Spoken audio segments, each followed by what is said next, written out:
Hello বন্ধুরা, তোমাদের জন্য আজ আমি পড়তে চলেছি third chapter, the passing away of Bapu by Nayantara Sahgal. So enjoy. আর আমাদের এই ক্ষুদ্র চেষ্টাটিকে সফল করার জন্য আমাদের এই চ্যানেলটিকে সাবস্ক্রাইব করতে ভুলবে না। চলো তবে শুরু করা যাক। I was having tea at home on the evening of the 30th of January 1948. 1948 সালের 30শে জানুয়ারি সন্ধ্যায় আমি বাড়িতে চা খাচ্ছিলাম when I was called to Birla House by an urgent telephone. যখন একটি জরুরি টেলিফোনে আমাকে বিড়লা বাড়িতে ডাকা হয়েছিল। Gandhiji had been shot on his way to a prayer meeting. একটি প্রার্থনা সভায় যাওয়ার পথে গান্ধীজিকে গুলি করা হয়েছিল। I was numb with shock as I got into the car. গাড়িতে উঠতেই আমি হতবাক হয়ে গিয়েছিলাম। At the Birla House, Gandhiji's relatives and followers had gathered round his body. Birla হাউজে গান্ধীজির আত্মীয় ও অনুগামীরা তার মৃতদেহ ঘিরে জড়ো হয়েছিল। There was silence in the room as Gandhiji breathed his last. Gandhiji শেষ নিঃশ্বাস ত্যাগ করার সাথে সাথে রুমে নিস্তব্ধতা ছিল। Words of Bapuji's death had spread through Delhi like a flame fanned by wind. বাপুজির মৃত্যুর কথা দিল্লিতে ছড়িয়ে পড়েছিল বাতাসে জ্বলতে থাকা শিখার মতো। Sad groups of men and women had collected around Birla House. Birla হাউসের চারপাশে নারী পুরুষের দুঃখী দল জড়ো হয়েছিল। Out of every window one could see a brown blur of faces. প্রতিটি জানালার বাইরে একজনের মুখের বাদামি ঝাপসা দেখা যায়। They did not make a sound. There was an unnatural silence. তারা কোনো শব্দ করেনি। একটা অপ্রাকৃত নীরবতা ছিল। It was as if time stood still for those few minutes. যেন সেই কয়েক মিনিটের জন্য সময় থমকে দাঁড়িয়েছিল। The people were too stunned to speak in the beginning. Later they clamored wildly, shouting and crying. লোকেরা শুরুতেই কথা বলতেও হতবাক ছিল। পরে তারা চিৎকার করে কাঁদতে থাকে। They jostled one another in a stampede to break into the house. ধাক্কাধাক্কিতে তারা একে অপরকে ধাক্কা দিয়ে ঘরে ঢুকে পড়ে। They calmed a little when it was announced that they would be allowed to see Gandhiji before the funeral. শেষকৃত্যের আগে গান্ধীজিকে দেখতে দেওয়া হবে বলে ঘোষণা করা হলে তারা কিছুটা শান্ত হয়। When one is faced with the shock of a loved one's death, one whimpers, "What will become of me now that he has left me?" যখন কেউ একজন প্রিয়জনের মৃত্যুর ধাক্কার সম্মুখীন হয়, তখন একজন ফিসফিস করে, সে আমাকে ছেড়ে চলে গেছে, এখন আমার কি হবে? This was surely the question uppermost in the mind of the mourning people. শোকার্ত মানুষের মনে নিশ্চয়ই এই প্রশ্নই ছিল সর্বোচ্চ। They looked like lost children. তাদের মনে হচ্ছিল হারিয়ে যাওয়া শিশুদের মতো। It was the question in many of our hearts as we sat, still shocked and unbelieving. এটা আমাদের অনেক হৃদয়ে প্রশ্ন ছিল যখন আমরা বসেছিলাম, এখনো হতবাক এবং অবিশ্বাসী। We listened to the broadcast telling the people of India that their Bapu was no more. আমরা সম্প্রচার শুনেছিলাম যে ভারতবাসীকে বলছে যে তাদের বাপু আর। Gandhiji's funeral was to take place the day after his death. গান্ধীজির শেষকৃত্য তার মৃত্যুর পরের দিন হওয়ার কথা ছিল। Hours in advance, people lined the route the funeral procession was to follow. কয়েক ঘন্টা আগে থেকেই লোকেরা যে রুটে অন্ত্যেষ্টিক্রিয়ার পথ অনুসরণ করেছিল সেখানে সারিবদ্ধ ছিল। Padmasi, Mrs. Naidu's daughter, spoke for us all when she said simply, "We will walk." Padmashri, Mrs নাইডুর কন্যা, আমাদের সবার হয়ে কথা বলেছিলেন যখন তিনি সহজভাবে বলেছিলেন, আমরা হাঁটব। It is the last time we shall be walking with Bapu.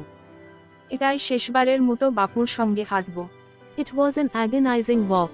এটি একটি বেদনাদায়ক হাঁটা ছিল। Thousands silently watched the procession. হাজার হাজার মানুষ নীরবে মিছিল দেখেছে। Bapu lay on an open truck covered with flowers. বাপু ফুলে ঢাকা খোলা ট্রাকের উপর শুয়ে আছে। Thousands of people wept, trying to touch Bapu's feet. হাজার হাজার মানুষ কেঁদেছে, বাপুর পা ছোঁয়ার চেষ্টা করেছে। It was impossible to move in the thick crowd. ঘন ভিড়ে নড়াচড়া করা অসম্ভব হয়ে পড়েছিল। As I moved forward slowly, I understood I was not merely in the midst of grieving people. আমি ধীরে ধীরে এগিয়ে যাওয়ার সাথে সাথে আমি বুঝতে পেরেছিলাম যে আমি কেবল শোকাহত মানুষের মাঝে ছিলাম না। This was even more than the funeral procession of India's beloved leader. এটি ছিল ভারতের প্রিয় নেতার শবযাত্রার চেয়েও বেশি। I was among people for whom walking with Bapu had a special meaning. আমি এমন লোকদের মধ্যে ছিলাম যাদের কাছে বাপুর সাথে চলার একটা বিশেষ অর্থ ছিল। We had walked with Bapu over the rough and smooth of India's recent history. আমরা বাপুর সাথে ভারতের সাম্প্রতিক ইতিহাসের রুক্ষ এবং মসৃণ পথ ধরে হেঁটেছি। We could not now accept the fact that the man who had led us over many difficult paths was never going to walk with us again.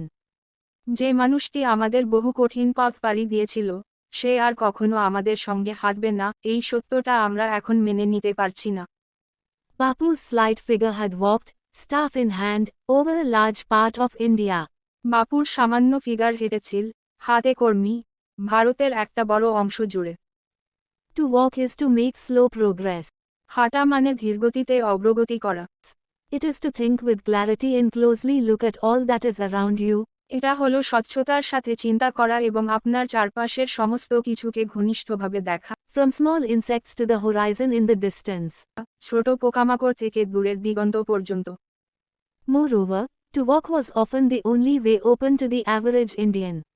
তদুপরি, গড় ভারতীয়দের জন্য প্রায়শই হাঁটা একমাত্র পথ খোলা ছিল। It required no vehicle except his own body and cost him nothing but his energy. এর জন্য তার নিজের শরীর ছাড়া কোনো যানবাহনের প্রয়োজন ছিল না এবং তার শক্তি ছাড়া আর কিছুই খরচ হয়নি।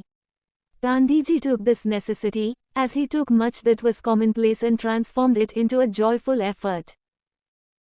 গান্ধীজি এই প্রয়োজনীয়তাটি গ্রহণ করেছিলেন, কারণ তিনি সাধারণ জিনিসটি গ্রহণ করেছিলেন এবং এটিকে একটি আনন্দদায়ক প্রচেষ্টায় রূপান্তরিত করেছিলেন। Some days after the funeral, শেষকৃত্যের কিছু দিন পরে, a special train took Gandhiji's ashes to Allahabad. একটি বিশেষ ট্রেন গান্ধীজির ছাই এলাহাবাদে নিয়ে যায়। The compartment was decked with flowers. বগি ফুল দিয়ে সজ্জিত ছিল। People on the train sang bhajans. ট্রেনের লোকেরা ভজন গেয়েছিল।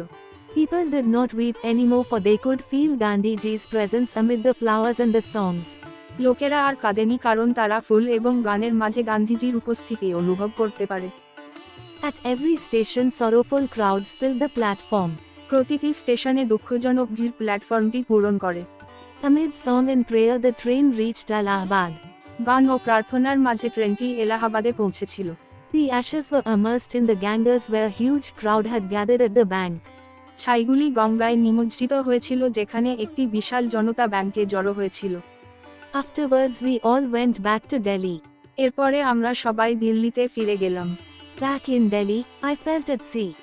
দিল্লিতে ফিরে আমি সমুদ্রের দিকে অনুভব করেছি। I had not directly walked with Gandhiji, আমি সরাসরি গান্ধীজির সাথে হাঁটিনি, gone to prison at his call or made any sacrifice for my country. তার ডাকে কারাগারে গিয়েছিলাম না বা আমার দেশের জন্য কোনো ত্যাগ করেছিলাম না। My sisters and I, and other young people like me, had been merely onlookers. আমার বোন এবং আমি এবং আমার মতো অন্যান্য যুবকরা কেবল দর্শক ছিল। But still I felt at sea. তবে তবুও আমি সমুদ্রের দিকে অনুভব করেছি। I felt I had grown up within a magic circle. আমি অনুভব করেছি যে আমি একটি জাদুবৃত্তের মধ্যে বড় হয়েছি। With Bapu's passing away, I felt the magic circle had vanished, leaving me unprotected. বাপু মারা যাওয়ার সাথে সাথে আমি অনুভব করেছি যে ম্যাজিক সার্কেলটি নিখোঁজ হয়ে গেছে, আমাকে অরক্ষিত রেখে গেছে। With an effort I roused myself. একটি প্রচেষ্টা দিয়ে আমি নিজেকে ছড়িয়ে দিয়েছি। I asked myself, had Bapu lived and died for nothing? আমি নিজেকে জিজ্ঞাসা করলাম, হাত বাপু বেঁচে থাকতেন এবং কিছুতেই মারা গেলেন। How could I so easily lose courage when he was no longer there? যখন সে আর সেখানে ছিল না তখন আমি কিভাবে এত সহজে সাহস হারাতে পারি? My values were not so weak. আমার মানগুলি এত দুর্বল ছিল না। Millions of people would have been ordinary folk but for Bapu. কয়েক মিলিয়ন মানুষ সাধারণ লোক হতে পারত তবে বাপুর জন্য। He brought them out of indifference and awakened them to one another's suffering. তিনি তাদের উদাসীনতার বাইরে নিয়ে এসে একে অপরের দুর্ভোগ জাগ্রত করেছিলেন। What if now Bapu is gone? যদি এখন বাপু চলে যায়? We were still there, young, strong and proud to bear his banner before us. আমরা এখনো সেখানে ছিলাম, তরুণ, শক্তিশালী এবং গর্বিত আমাদের সামনে তার ব্যানার সহ্য করতে। Bapu had passed away but his India would continue to live in his children. বাপু মারা গিয়েছিলেন তবে তার ভারত তার বাচ্চাদের মধ্যে থাকবে।